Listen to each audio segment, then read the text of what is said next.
Então, a aula de hoje é uma aula de revisão da matéria do quarto bimestre.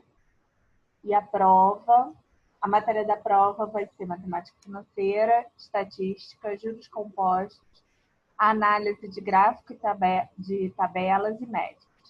Vai ser a mesma matéria da prova do quarto bimestre.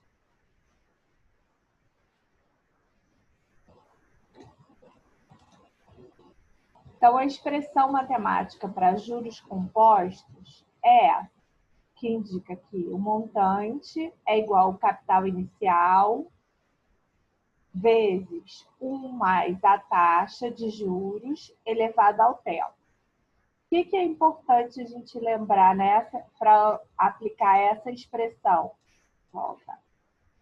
Que a taxa de juros e o tempo eles têm que estar na unidade de medida compatível. Ou seja, se o tempo é em mês, a taxa de juros tem que ser ao mês. Se o tempo é ano, então a taxa de juros tem que ser ao ano, né? Então, vamos ver um exemplo. Fernando empresta um capital de R$ 4.000 para Pedro, cobrando juros compostos de 4% ao mês. Pedro prometeu pagar após 5 meses.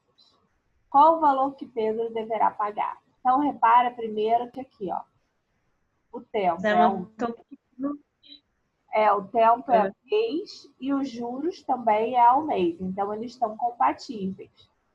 Porque se não fosse compatível, a gente ia ter que transformar o tempo, por exemplo, se aqui fosse ao ano, eu ia ter que transformar o tempo em uma unidade de medida compatível. Então, eu quero saber o montante, eu tenho o capital inicial, que é 4.000, eu tenho a taxa de juros, que é 4%, e eu escrevo ela em decimal, então vai ficar 0,4. O tempo é 5 e o capital, como eu falei, é 4.000. Então, eu vou colocar na forma 4.000 vezes 1 mais 0,04 elevado a 5. Então, vai ficar 1,04 elevado a 5, que é 1,2165 vezes 4.000. Dá 4.866. Então, no montante, no final, o Pedro terá que pagar 4.866. Muito mais. Uma pessoa depositou R$ 500 durante 8 meses num fundo de investimento que rende 1% ao mês. É um fundo de investimento pouquinho, tá igual a menor que poupança. Então, quanto ela terá no final desse período? Então, o capital inicial é 500, a taxa de 1% ao mês é 0,01, o tempo é 8 meses, então eu coloco aqui na potência. Então, vai ficar 500 vezes 1 mais 0,01 é 1,01 elevado a 8. Então, 500 vezes 1,01 elevado a 8 dá 1,082856706. É legal a gente arredondar no final, tá? Deixa eu pegar aqui a conclusão. Quando a gente faz 500 vezes 1,082856706 dá 501,4283. Então, como após o 3 é o número que, deixa eu escrever. O resultado aqui dá, volta, 541. Ai, que letra feia. Vai acabar o ano e eu não consigo escrever direito com essa caneta.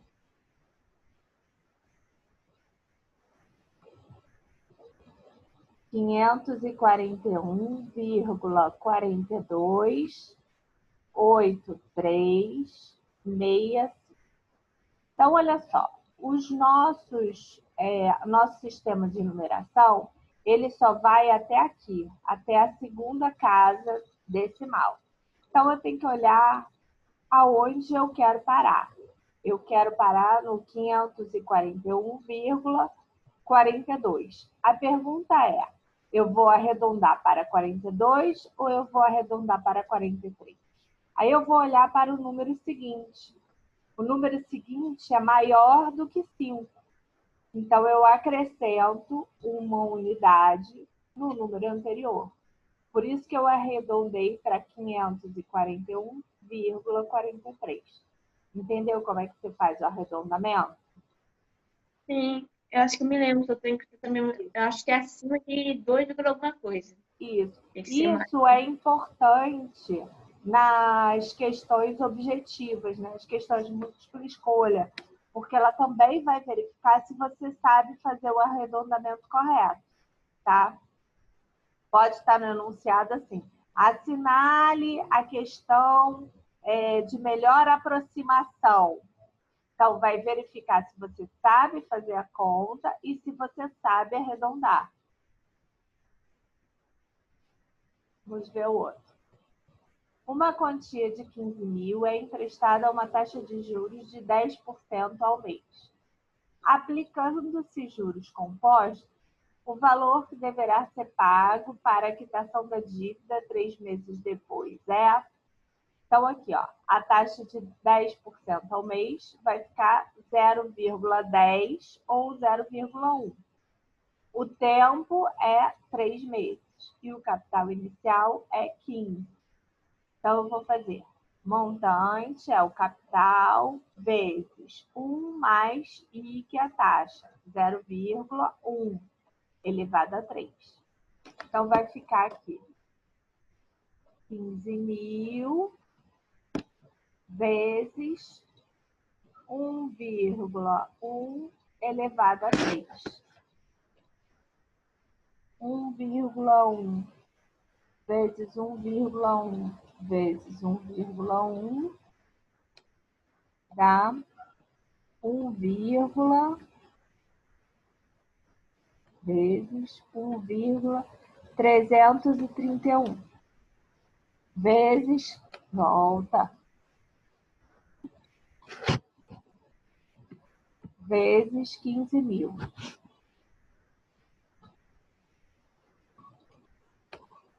Dá certinho, 19.965. Então, a resposta certa, letra B.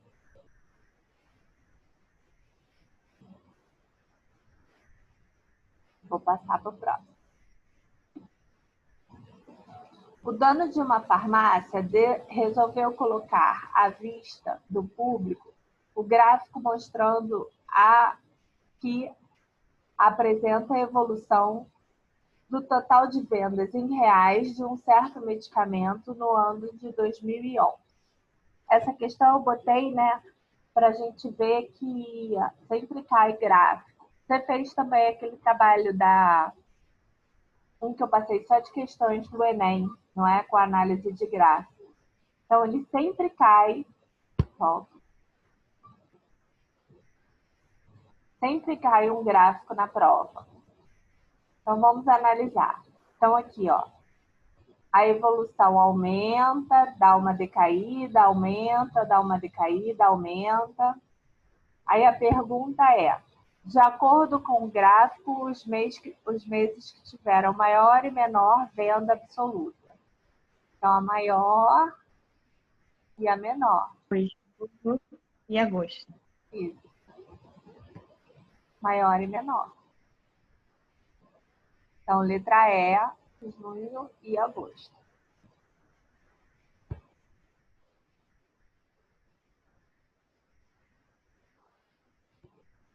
O próximo. A figura a seguir apresenta 2 gráficos sobre a reclamação diária recebida em um setor saque de uma empresa, em uma dada semana. O gráfico tracejado informa a reclamação recebida no dia. E o gráfico contínuo, o número de reclamações resolvidas. As reclamações podem ser resolvidas no mesmo dia ou demorar mais de um dia para ser resolvido. O gerente de atendimento deseja identificar os dias da semana em que o nível de eficiência pode ser considerado muito bom, ou seja, os dias em que o número de reclamação resolvida excede o número de reclamação recebida. Vou admitir que eu sou. O gerente de atendimento pode concluir baseado no conceito de eficiência utilizado na empresa e as informações do gráfico que o nível de eficiência ele é muito bom em que dia da semana. Então, olha só, contínuo é o número de reclamações resolvidas, tracejado é o recebido. Então, vai ser muito bom quando o número de reclamações resolvidas for maior do que o número de reclamações feitas. Bom dia, professora. Bom dia. Então, é nesse dia aqui, ó. Terça-feira é um dia em que você... Então, aqui, ó. Terça e quarta-feira. Por quê? Porque é quando o gráfico contínuo ele está sobreposto ao gráfico tracejado. Deixa eu dar presença aqui para a Sofia.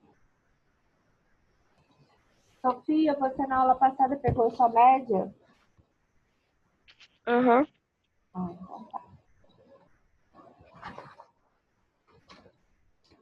A aula está sendo gravada, tá? Para eu poder disponibilizar para os alunos depois na plataforma. Fazer o próximo. Tá bom. Considere que as médias finais dos alunos dos cursos em um curso foram apresentadas pelo seguinte gráfico. Sabendo que a média de aprovação nesse curso era maior ou igual a 6, qual a porcentagem de alunos aprovados? Então, olha só. Essa daqui é para a gente saber se vocês sabem ler o gráfico. Então, quantos alunos tiraram nota 4? 4 alunos. Quantos alunos tiraram nota 5? Então, aqui, repara que o gráfico ele está em escala, né? Se aqui é 4, e aqui é 8, e aqui é 12, e aqui é 16, significa que aqui é a metade. Então, aqui vai ser 10. Opa. 10 não, 6. Aqui é 10. Aqui é 6. Aqui é 2. 14. 18. Então, 4 alunos tiraram média 6, média 4. 10 alunos tiraram 5. 18 tiraram 6. 16 tiraram 7. E 8 tiraram 2. Quer saber qual é a média de aprovação daqueles que têm? Então, eu vou somar daqui para lá, saber quantos alunos foram aprovados ao todo. Então, olha só. Como eu falei, 4 alunos tiraram 4, 10 alunos tiraram 5, 18, 6, 16, 7 e 2 tiraram 8. Então, o meu total de alunos é 50. Vou voltar aqui. Meu total de alunos é 50. E os que foram aprovados foram os 18, mais 16, mais 2.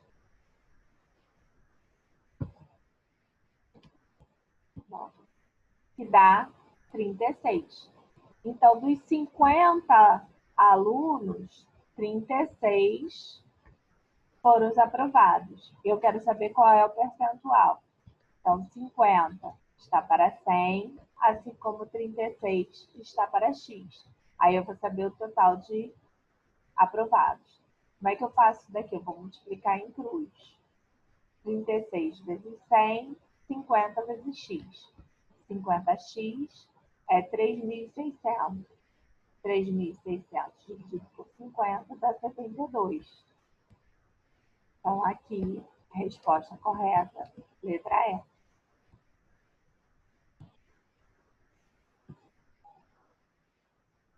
Aí, isso aqui foi tranquilinho. A cidade de Guarulhos, em São Paulo, tem o 8º PIB municipal do Brasil, além do maior aeroporto da América Latina, da América do Sul. Em proporção, tá errado aqui, em proporção, possui uma economia que cresce em indústria, conforme mostra o gráfico.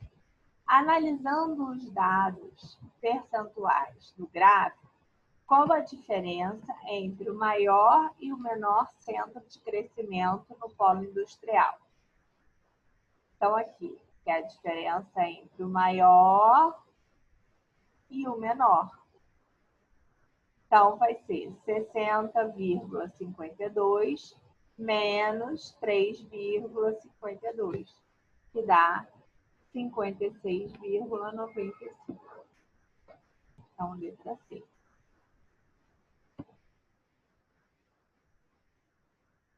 Exercício 8. 2 alunos apostaram qual deles terminaria o ano com maior média. As notas deles foram: aluno 1, primeiro bimestre, 10, segundo, 9, terceiro, 5, quarto, 4. Foi só decaindo, só derrota. O segundo aluno, primeiro bimestre, 6, segundo, 6,5, terceiro, 7,5 e quarto, 8. Dentre as alternativas a seguir, assinale, volta, a mais correta. O aluno 1 conseguiu a melhor nota. O aluno 2 conseguiu maior média. O aluno 1 venceu a aposta. O aluno 2 venceu a aposta, com média 7. Nenhum aluno venceu a aposta, pois as médias foram iguais. Então, como é uma comparação de média, a gente tem que calcular as duas médias. Então, a gente calculando as duas médias, nós vamos verificar que os 2 alunos possuem médias iguais, ou seja, nenhum dos 2 venceu. Agora, olha só como é um problema com pegadinha, né? Porque quando você calcula o primeiro e o segundo, você verifica que a média foi 7, você pode se enrolar e tentar marcar aqui a letra C ou a letra D, né? Mas esse é o tipo de questão que você tem uma questão que ela é verdadeira, meio verdade, né? Que aqui, ó, ele possui média 7, mas você tem que ler todo o enunciado para você ver qual a questão que melhor responde ao problema. O que melhor responde é que nenhum, porque os 2 tiveram as médias iguais, né? Então, tem que prestar atenção tanto no enunciado quanto nas respostas para poder marcar corretamente.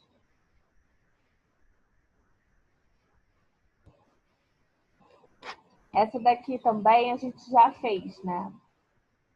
As notas de um professor que participou de um processo seletivo em uma banca avaliadora era composta por 5 membros e são apresentados no gráfico.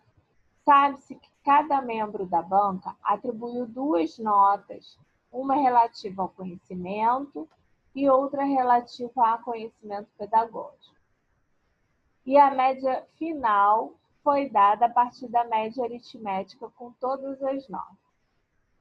Utilizando um novo critério, a banca avaliadora resolveu descartar a maior e a menor nota atribuída.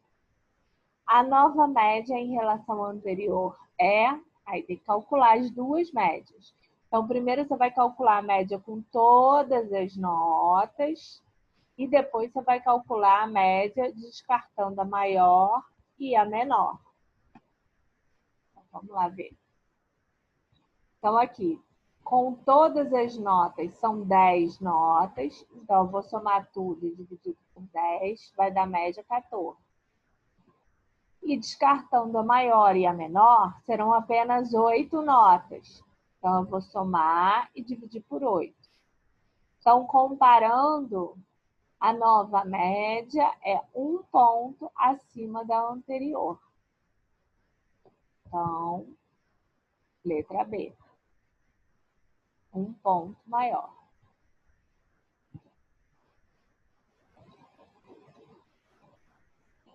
O 10. Deixa eu verificar. No ano de 2009, foi realizada a 17ª edição do Rally dos Sertões. A disputa começou em Goiânia, passou por 7 estados brasileiros, terminando em Natal, no Rio Grande do Norte. O percurso total do rally foi de 5.038 quilômetros, dividido em 10 etapas. Por sua vez, cada etapa possuía uma parte especial. A tabela a seguir apresenta o percurso total e o especial em cada etapa. A média aritmética das 5 primeiras etapas do percurso especial é... Vamos voltar aqui a tabela. Aqui, ó. Percurso especial. Eu quero a média aritmética das 5 primeiras etapas do percurso especial. Então, esse é a parte especial. Eu tenho que calcular a média. Então, eu somar tudo e dividir por 5. Então, eu somo tudo e divido por 5. Dá 354 quilômetros, letra E. Vou passar. Então, é isso. Aqui eu dou uma revisão de novo do que vai ser a matéria da prova de recuperação. Vou parar aqui o compartilhamento. Dúvidas, meninas? Vocês querem que eu faça algum exercício de alguma lista que foi passada? Lista que foi feita em sala de aula? E você, Sofia, vai fazer o Enem esse ano? Vou. Eu vou parar a gravação aqui. Então.